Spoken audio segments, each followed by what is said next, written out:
होश ना उनको था और ना ही हमें।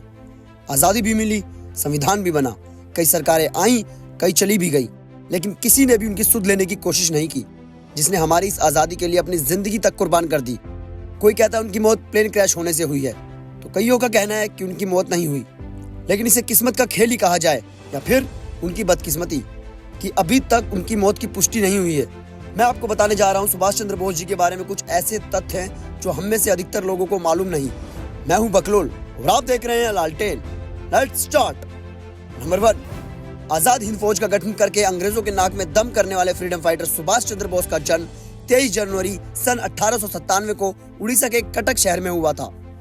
नंबर 2, सुभाष चंद्र बोस अपने माता पिता की 14 संतानों में से 9वें संतान थे।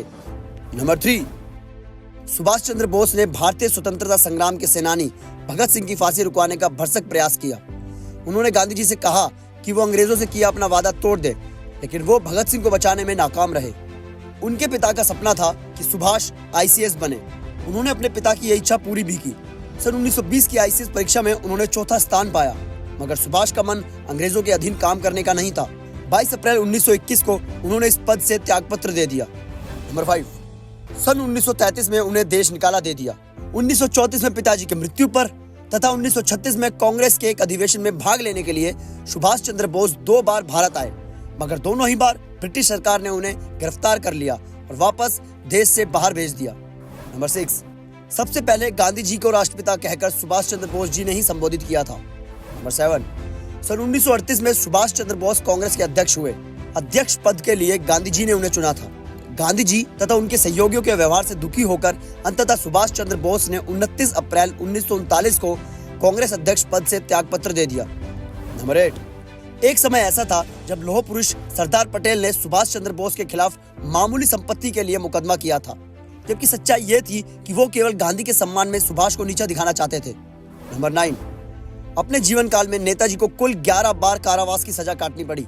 आखिरी बार 1941 को उन्हें कोलकाता कोर्ट में पेश होना था, लेकिन नेताजी अपने घर से भागकर जर्मनी चले गए और हिटलर से मुलाकात की। नंबर 10, सुभाष चंद्र बोस जी को नेताजी कहने वाला पहला शख्स एडोल्फ हिटलर ही था। नंबर 11, सुभाष चंद्र बोस 1934 में अपना इलाज करवाने ऑस्ट्रिया गए थे, जहां उनकी मुलाकात एमिली शेंकल नाम की टाइपिस्ट महिला से हुई।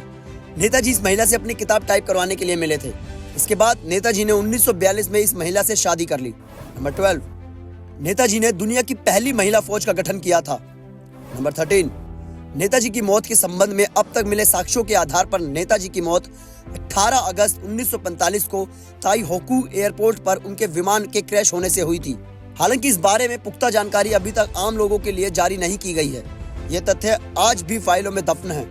नंबर 14, नेताजी सुभाष चंद्र बोस को 1992 में मरणोपरांत भारत रत्न से सम्मानित किया गया, लेकिन ये बाद में वापस ले लिया गया। नंबर 15, ये बात शायद बहुत कम लोग जानते होंगे कि नेताजी की अस्थियां जापान के रेंकोजी मंदिर में एक पुजारी ने आज भी संभाल कर रखी हुई हैं। दोस्तों, आई होप ये वीडियो आपको बेहद पसंद आई होगी। आप इस वीडियो को शेयर भी कर सकते हो और लालटेन से जुड़ने के लिए आप YouTube पर लालटेन को कर लीजिए सब्सक्राइब और Facebook पर फॉलो। तब तक के लिए take care, bye bye, Tata.